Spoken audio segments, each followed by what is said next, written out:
Sejak tahun 1970-an, pesawat jet Boeing 747 telah menjadi salah satu pesawat yang paling dikenal dan banyak digunakan di dunia.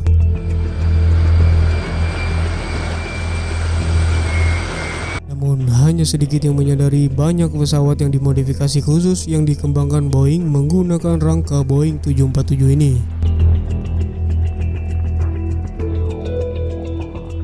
Sebagai contoh, pesawat Boeing ini untuk pos komando lintas udara yang canggih.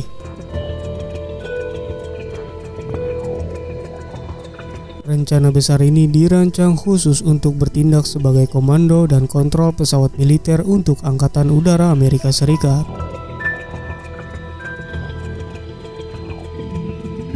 Pada dasarnya ini menjadikan pusat komando yang bergerak dalam bertahan untuk Presiden Amerika Serikat, Menteri Pertahanan, dan militer lainnya di saat terjadi krisis.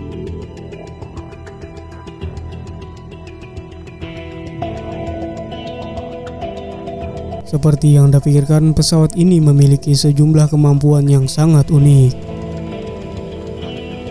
Pertama dan yang terpenting, mereka tetap berada di ketinggian selama lebih dari 150 mil per jam. Dengan memanfaatkan pesawat tanker Angkatan Udara untuk pengisian bahan bakar di udara. Dan dapat beroperasi dengan kru hingga 112 orang. Dan juga memiliki susunan komunikasi tercanggih dari semua pesawat modern.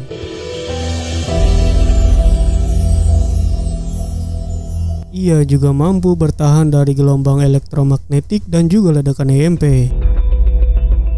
Dan membawa beragam tindakan pencegahan anti pesawat.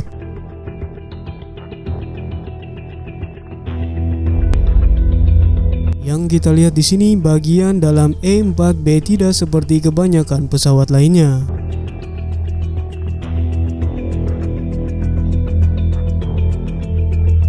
Dengan panjang 231 kaki, ada sejumlah ruangan yang mengejutkan di dalam pesawat. Yang memiliki beberapa dek untuk berbagai keperluan dapur untuk persiapan makanan dan dek bawah dengan tangki pasokan air yang sangat besar.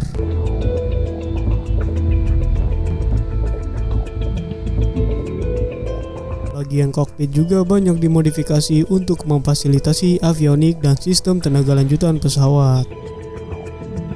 Pada saat yang sama, berbagai dek menampilkan area komunikasi khusus yang dimana presiden dan pemimpin militer dapat mengarahkan pasukan dan berbicara dengan pemimpin dunia dari mana saja.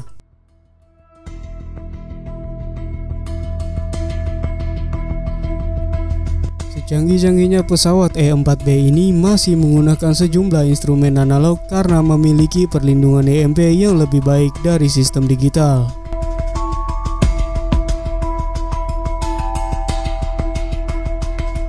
Model terbaru bahkan dilengkapi perisai khusus terhadap panas dan efek nuklir.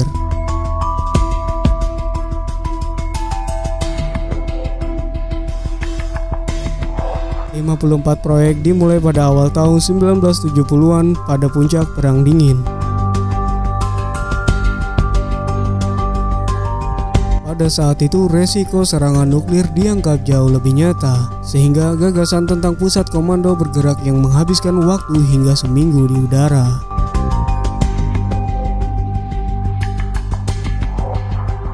Hingga saat ini armada E-4 masih terus disiagakan setiap saat.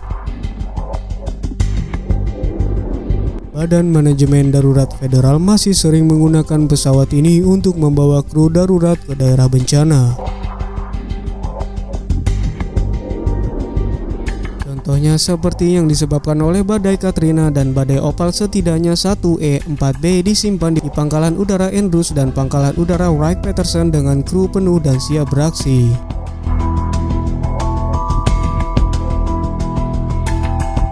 Pesawat perang dingin unik lainnya dirancang oleh Boeing adalah E-3 Sentry. Dirancang sebagai peringatan dini lintas udara dan sistem kontrol atau Airborne Early Warning and Control Squadron AWACS. Pesawat E-3 Sentry menyediakan komando pengawasan segala cuaca dan komunikasi untuk Angkatan Udara Amerika Serikat. Pertama kali diperkenalkan pada pertengahan 1970-an, Boeing 707 yang dimodifikasi secara besar-besaran ini mudah dibedakan berkat kubah radarnya yang besar dan berada di dekat bagian belakang badan pesawat. Selama bertahun-tahun, pesawat ini telah memainkan peran penting dalam mengarahkan pesawat terhadap pasukan musuh sambil memberikan intel strategis kepada para pemimpin militer.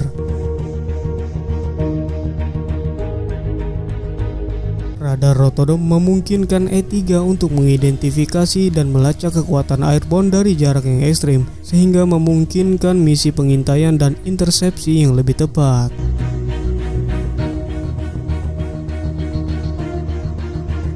Panjang pesawat ini 152 kaki dan dapat mencapai kecepatan lebih dari 500 mil per jam. Rata-rata misi E-3 akan membawa 4 kru untuk menerbangkan pesawat dan 13 hingga 20 kru lainnya mengoperasikan semua teknologi pelacakan canggih lainnya. Pesawat AWACS digunakan di seluruh dunia oleh militer Amerika Serikat dan sekutunya.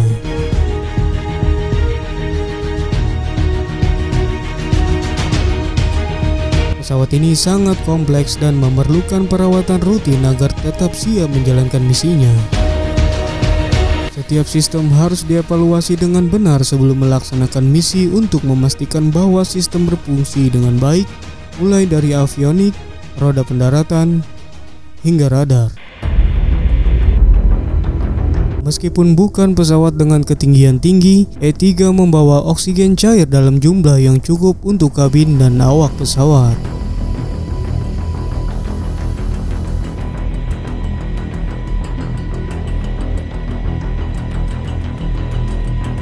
E-3 mampu bertahan di udara selama lebih dari 8 jam tanpa pengisian bahan bakar, tetapi jika misi mengharuskan intel untuk jangka waktu yang lebih lama, dan dapat bermitra dengan kapal tanker pengisian bahan bakar untuk memperpanjang waktu terbangnya.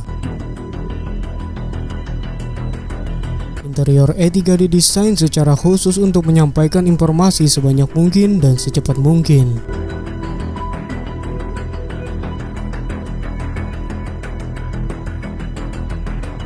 Kubah radar berdiameter 30 kaki yang berputar terus-menerus memasukkan data ke anggota kru misi yang sudah diperintahkan.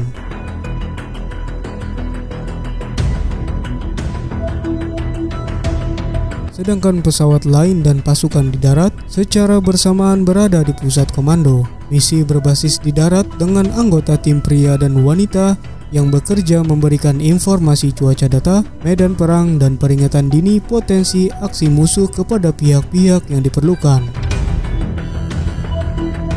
Dengan menempatkan radar di udara, militer AS mampu menghindari banyak kekacauan di darat yang menyebabkan gangguan singkat. E-3 dapat melihat lebih jauh dengan akurasi yang jauh lebih akurat dari kebanyakan sistem radar berbasis di darat. Meskipun dianggap pendahulu EC-121 dalam banyak hal, Northrop Grumman E-2D Hawkeye masih beroperasi di seluruh dunia.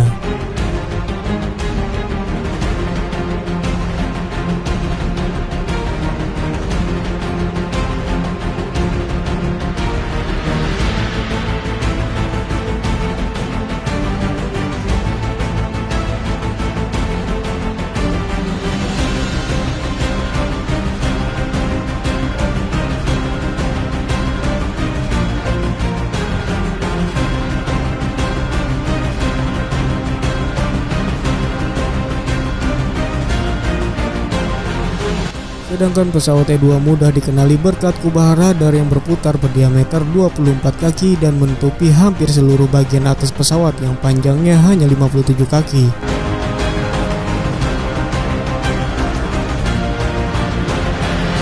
Ukuran pesawat Hawkeye yang lebih kecil memerlukan kru yang lebih sedikit, yang meliputi pilot, co-pilot, petugas radar, petugas pusat informasi tempur, dan petugas pesawat kontrol.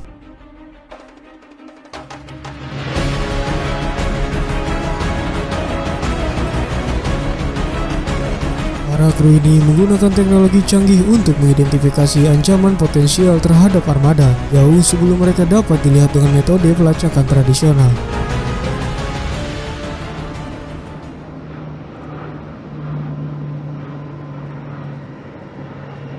Salah satu aspek HAWKASH yang paling praktis dan penting adalah sistem sayap lipatnya yang memungkinkan sayap dapat dilipat 80 kaki ke badan pesawat.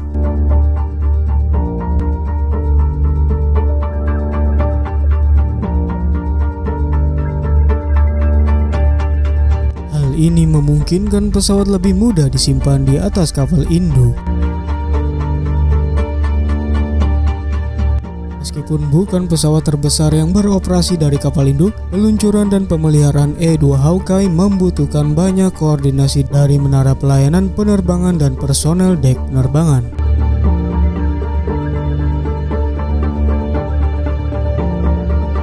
Di sini kita bisa melihat dengan jelas sayap pesawat yang sepenuhnya menempel pada badan pesawat. Mereka tetap seperti ini bahkan jika ketika mesin dinyalakan dan pemeriksaan pra penerbangan dilakukan.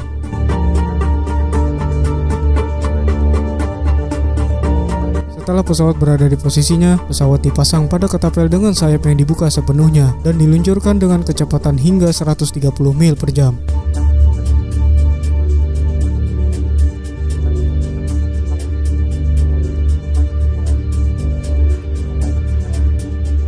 Seperti semua pesawat lainnya, pilot menggunakan pengait ekor untuk menangkap kabel penahan khusus ketika mendarat.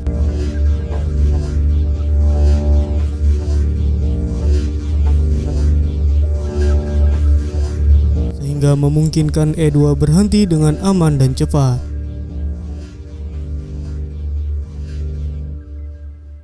Apakah peperangan elektronik menjadi semakin lazim? Angkatan Laut Amerika Serikat membutuhkan cara untuk tetap kompetitif. Hal ini menyebabkan pengembangan pesawat EA-18 Growler.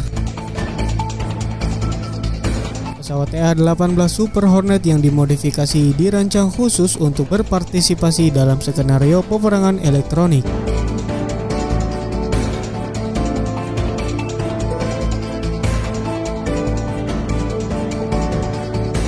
Pertama kali diperkenalkan pada tahun 2006, Growler ini melakukan misi pengawalan serta misi pengacauan dan penipuan radar tradisional. Selain dari radar yang luas dan sistem peperangan elektronik, Growler juga membawa sejumlah senjata besar, senjata tradisional seperti rudal Sidewinder.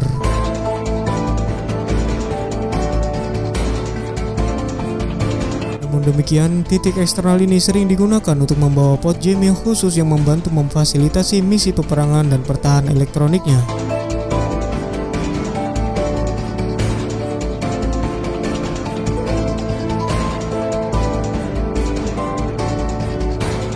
Pesawat EA-18G memiliki sejumlah sistem yang sangat canggih yang sebagian besar unik untuk pesawat ini. Ini berarti bahwa teknisi pemeliharaan harus terbiasa dengan berbagai aspek mekanis dan elektronik pesawat untuk menjaga tetap dalam kondisi operasional.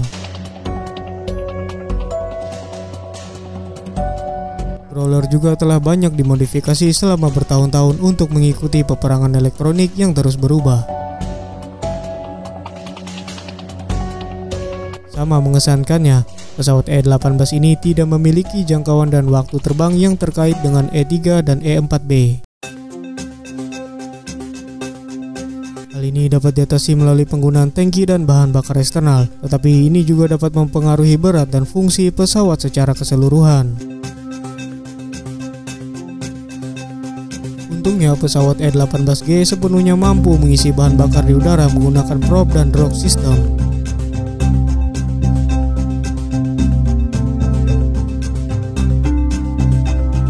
Di sini kita dapat melihat pesawat EA-18G menarik bahan bakar dari bagian sayap KC-135.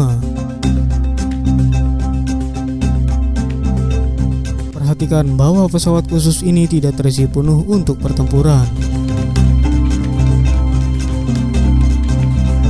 Hanya mengandalkan pot deteksi K2-18 di ujung sayap.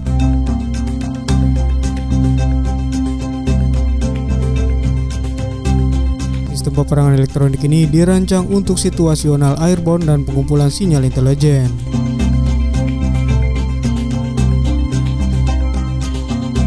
Ini berarti bahwa mengidentifikasi lokasi dan menganalisis sumber frekuensi radio yang memungkinkan Growler mengidentifikasi dan merespon ancaman jauh sebelum ancaman itu terlihat.